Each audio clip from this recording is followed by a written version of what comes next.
ممكن شخص يعلمك رياضيات،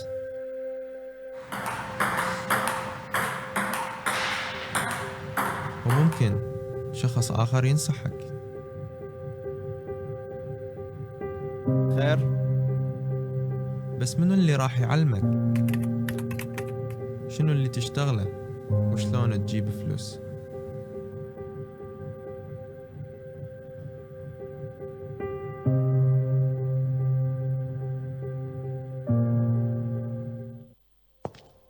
صباح الخير.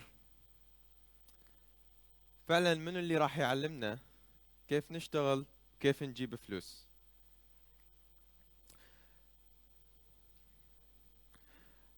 اكو مصطلحات جديدة بدينا نسمع بيها خصوصا بعد مرحلة تحرير مدينة الموصل. من هذه المصطلحات مصطلح اسمه ميكر سبيس. هذا الميكر سبيس شنو هو؟ هو المكان اللي شاب مثلي يجي ويتعلم بيه ويكتسب خبرة عملية. هو المكان اللي شخص يقدر يصنع بيه منتج أولي ويختبر هذا المنتج وينزله للسوق. هو المكان اللي شخص يتشارك بيه المعلومات مع أشخاص آخرين ويتعلم منهم ويعلمهم. ببساطة هو هذا الميكر سبيس، واللي صورته موجودة أمامكم، واللي تعريفه هو ورشة عملية بها أدوات للتصنيع مثل الطابعات ثلاثية الأبعاد، مكاين CNC والقاطعات الليزرية، بالإضافة للإلكترونيات اللي الشباب يجون يستخدموها ويتعلمون منها معلومات تقنية. بنفس الوقت الميكر سبيس مرتبط ارتباط وثيق بمصطلح آخر هو ممكن نسميه دخيل علينا كمجتمع مصلاوي، وما يسمى باللغة الإنجليزية entrepreneurship أو ريادة الأعمال. ريادة الأعمال يعني ممكن ناس شباب يجون عندهم فكرة، هاي الفكرة مبنية على حل المشكلة موجودة بالمدينة أو على نقص أو حاجة بالسوق، فيجي يطور هاي الفكرة ويطلع منها بالأخير بشركة صغيرة أو منتج يقدمه للسوق ويبدي يبلش الشغل ماله كبزنس. الميكر سبيس هو المكان اللي يساعد هذول الناس انه يبنون نموذج اولي للشغل مالهم، منتج اولي يختبروه ويحسنوه مع الوقت. كذلك اكو مصطلحات اخرى منها مكان العمل الجماعي. المقصود بمكان العمل الجماعي هو المكان اللي هذا الشخص اللي عنده فكرة ويريد يطلع بشركة صغيرة يحتاج مكان يشتغل بيه. بنفس الوقت شاب لما يكون هو بعد بداية حياته ما تكون عنده شبكة العلاقات القوية والكبيرة اللي تأهله أنه يسهل من عملية دخوله للسوق. فمكان العمل الجماعي يجي به هذا رائد الأعمال الصغير وياخذ مكان مشترك مع مجموعة من رواد الأعمال ويقعد يشتغل، حصل له مكان يشتغل به. بنفس الوقت هو ارتبط بمجموعة من الشباب والمؤسسات اللي تزور هذا المكان واللي شكل من خلالهم شبكة علاقات واسعة. هذه كلها دا توفر بيئة للشباب وللناس اللي تريد تبدأ ببزنس أو شغل إلها خاص وتسهل لهم هذا الطريق. أيضا أكو شيء آخر اسمه incubation programs أو برامج الاحتضان. والمقصود بهاي البرامج انه شخص عنده فكرة بس هو ما عنده خبرة كيف انه يختبر هاي الفكرة، كيف انه يطور هاي الفكرة، كيف انه يحول هذه الفكرة الى شركة موجودة بالسوق. فبرامج الاحتضان تدخل مجموعة من الشباب عندهم افكار وتشتغل وياهم بناء قدرات واختبارات للفكرة مالهم، وتبقى وياهم بمراحل تطور الشغل مالهم إلى أن يصلون يوم يعرضون مشاريعهم أمام مستثمرين ويبلشون ينزلون للسوق. أنا صالح محمود، خريج هندسة كهرباء جامعة الموصل. أول سنة داومت بها بجامعة الموصل كانت سنة 2014. بهاي السنة دخلت الكلية الهندسة وكان عندي شغف بالتقنية وحب أنه أتعلم، لكن للأسف أول فصل دراسي بالجامعة اكتشفت أنه المكان اللي أنا بيه ما راح يسد الشغف مالي ولا راح ينطيني العلم اللي أنا أريده. العلم كان بعيد كل البعد عن السوق، بينما أنا كنت أطمح أنه أستثمر معلوماتي وأروح أسوي فد شيء بالسوق. بنفس الوقت المعلومات كانت قديمة، المناهج كانت تحتاج الكثير من الجهد عليها. فحاولت انه افكر بشيء اسويه حتى انقذ نفسي بالبدايه وانقذ شغفي، وبنفس الوقت افيد ناس اخرين ممكن وياي بنفس الصف، بس هم عندهم نفس المصير، هم رايدين يتعلمون بس مدى يلقون الفرصه انه يتعلمون بطريقه صحيحه. الشيء اللي صار انه انا بديت اشتري الكترونيات من الانترنت، وكان سعرها غالي ما رخيص، واجيب هاي الالكترونيات واتعلم استخدامها، بس الموضوع كان مكلف. فبديت اشوف منه من القسم مالي او من اصدقائي اللي عنده اهتمام مشترك بالتكنولوجيا، مهتم انه يتعلم.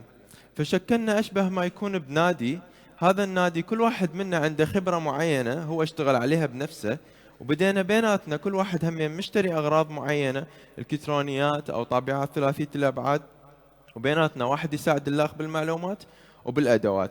واي شخص يحتاج انه يتعلم شغله احنا عادي ننطي الاغراض، ننطيه شلون يتعلم، ونشارك المعلومات بيناتنا.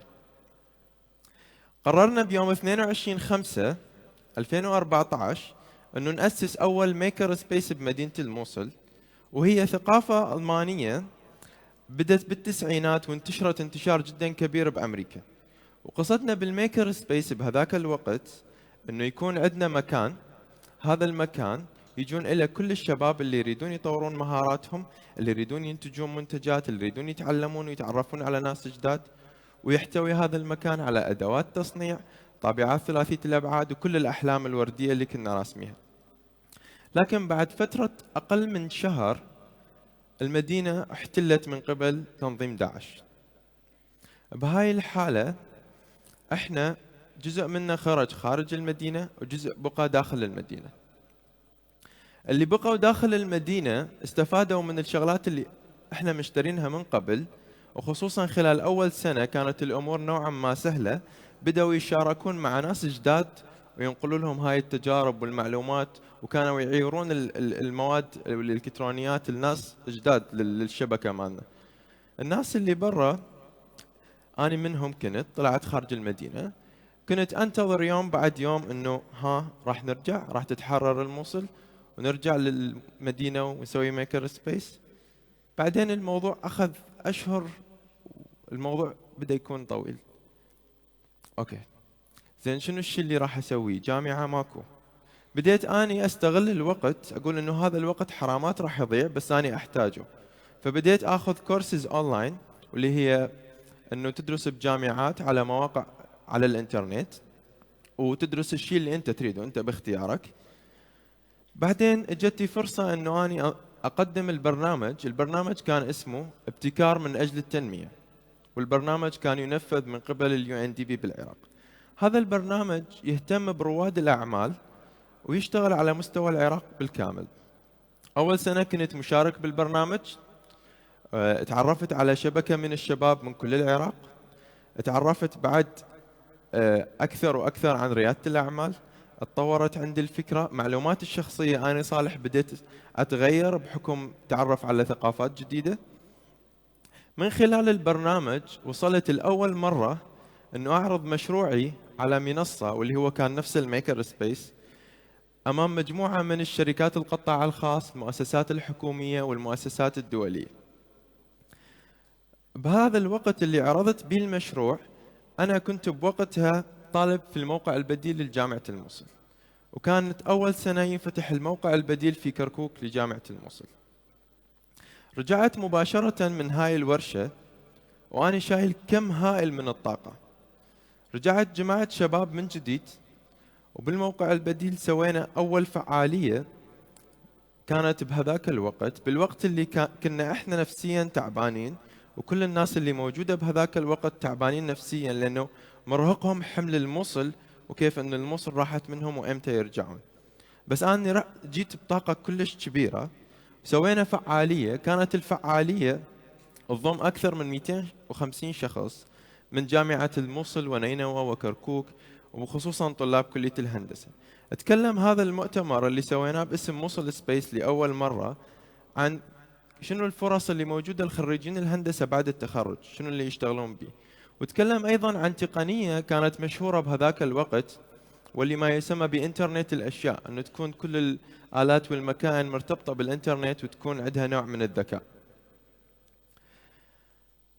بهاي المميز بهذا السيشن انه انا كنت عندي اخوه، والدي كان موظف لكن دخله محدود بهذاك الوقت، ينطيني اني فلوس واخواني يقول لي انا ما اهتم، انت تسافر تروح تسوي اي شيء حالك حال اخوتك، انا اساوي بينكم. الفلوس اللي احتاجيناها حتى ننظم هذا الايفنت كانت من بدل الطعام وبدل النقل اللي كان المفروض اني اخذها خلال زيارتي لبغداد وعرضي للمشروع ببرنامج ابتكار من اجل التنميه. بعدها سوينا ورشه اخرى، وسوينا عدد من الفعاليات اللي كانت بكركوك واربيل، وكلها تركز على موضوعين اساسيين، هي التكنولوجيا والاعمال. لكن واحده من الورش المميزه اللي سويناها بالجامعه واللي احنا نسميها build session، انه هاليوم انا بالجامعه المحاضر يجي يلقني بعض المعلومات ويفترض بي انه انا احفظهن، انقلهن لدفتر الامتحان واطلع خلاص ما عندي مشكله بالموضوع، انساهم اتذكرهم. بس هذا النوع اللي هو انه انت تبني جلسات بناء. قعدنا احنا 15 شخص كافتريا الجامعه كنا ماخذيها بس هي، وجبنا الكترونيات خليناها على ميز كلش ضخم ممتلئ الكترونيات، وقعدنا كنا ال 15 شخص نشتغل كتيم ونتعلم بنفس الوقت. وطلعنا بعد 3 ساعات عندنا روبوت صغير دا يمشي ويفتر بالكافتيريا وممكن تتحكم به بالموبايل. هاي هي الثقافة اللي يحاول الميكر سبيس انه ينقلها، انه احنا نتعلم من صناعة ايدنا، نصنع شيء ونتعلم من هذه التجارب. بعد ان تحررت الموصل كان كل الناس بعد التحرير كانت تريد ترجع للمدينة، كذلك احنا رجعنا واهلي رجعوا وبقية الشباب رجعوا للمدينة. لكن المفاجأة وين؟ الحلم الوردي اللي كنا نتخيله انه كل واحد منا راح يكون خريج ونروح نشتغل بشركات وجزء من راتبنا ننطيه لهذا الميكر سبيس ونأجر مكان ونحافظ على استدامة الميكر سبيس، تقريبا تلاشى بعد اول نظرة شفناها للمدينة. المدينة كانت مدمرة بالكامل، ماكو اي بناية ممكن تأجرها، والايجار اصلا سعره كلش غالي فوق طاقتنا. بنفس الوقت كنا نتمنى انه نعمل مع جهات دولية او مؤسسات تهتم بالتعليم بهذاك الوقت، لكن كانت الموصل تمر بمرحلة طوارئ او بفترة الاغاثة. اي شخص تتكلم معه بموضوع له علاقة بالتنمية كان يقول لك هذا مو شغلي هسه، اكو ناس بعدها محتاجة اكل، اكو ناس بعدها بخطر، اكو ناس بعدها ما تحررت، اكو جزء تحرر وجزء ما تحرر. فكان الموضوع صعب، لكن احنا ضلينا نبحث وندور. بعد فترة من الزمن التقينا بجهة وهي كانت منظمة تشيكية صغيرة. هاي المنظمة عندها مبلغ قليل من المال بس تريد تصلح به أجهزة طبية موجودة بمدينة الموصل. لكن كيف يصلحون؟ إذا يريدون يشترون أجهزة جديدة راح تكون كلش مكلفة عليهم. فالخيار والاتفاق اللي صار بيناتنا انه اكو هواية اجهزة موجودة بمخازن المستشفيات هي بس ينقصها قطع غيار، ممكن انه بسبب عطل بسيط او قطع غيار متأذية ممكن ترجع تشتغل وترجع تخدم الناس. فاتفقنا وياهم انه احنا كشباب عندنا خبرة بمجال الطباعة ثلاثية الابعاد، التصنيع الرقمي، راح نحاول نصلح هاي الاجهزة ونستخدم التقنيات اللي عندنا حتى نصنع قطع غيار ممكن تكون ما موجودة بالسوق. وفعلا صلحنا عدد كبير من الأجهزة الطبية، و12 جهاز منها كان تم تصليحه باستخدام تقنية الطباعة ثلاثية الأبعاد.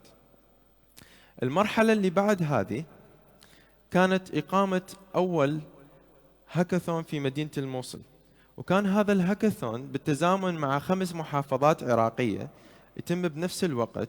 والهاكاثون هو عبارة عن مسابقة، الناس شباب عندهم خبرات تقنية نجمعهم سوا حتى يحلون مشاكل داخل المدينة، وكانت المشاكل تهتم بالتعليم وإعادة تدوير البلاستيك والنفايات الضارة.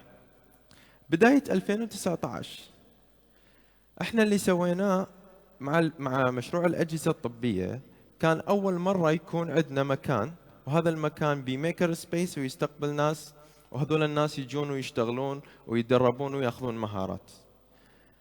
بداية سنة 2019 طلعنا من مكاننا القديم وبدينا نشتغل على مكان جديد.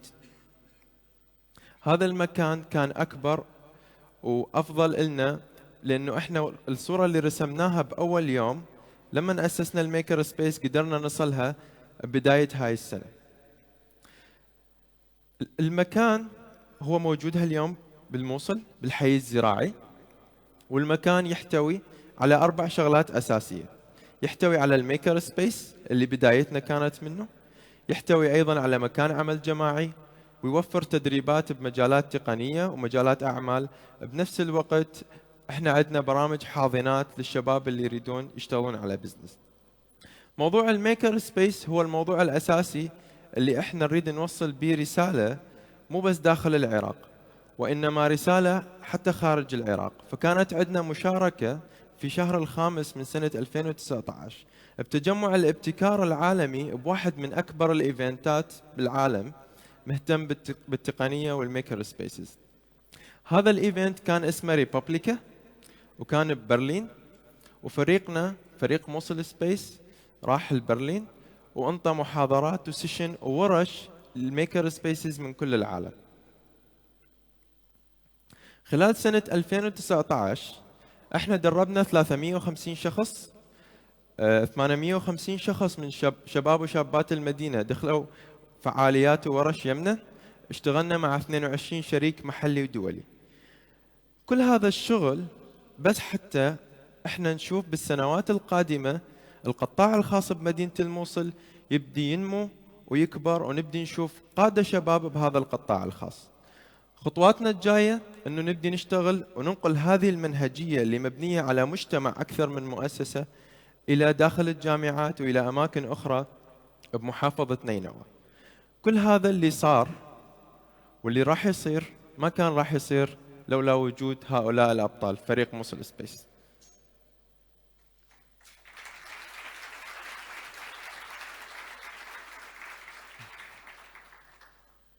شكرا جزيلا لك يا صالح. أكيد طبعا كل متحدث رح نوجه له سؤال. صالح، حابين نسألك أنه كل الشباب لما يبدأون الخطوة الأولى بأول مشروع لهم دائما يعني يحتارون شنو هي حتكون الخطوة الأولى، فأنت شنو جوابك على هذا السؤال؟ هي دائما الخطوة الأولى تكون إما أكو مشكلة بالسوق اللي أنا بيه، بالمجتمع اللي أنا بيه، أو أكو حاجة. إذا شيء الناس ما محتاجي أو ما تشوف أكو حاجة إله لا تسوي، لأنه راح تتعب عليه وتصرف وقت وتسويه وبعدين ما حد راح يستخدمه. فالأساس هي الحاجة، دراسة الحاجة لهذا الشيء. شكرا جزيلا لك صالح محمود، كل التحية لك.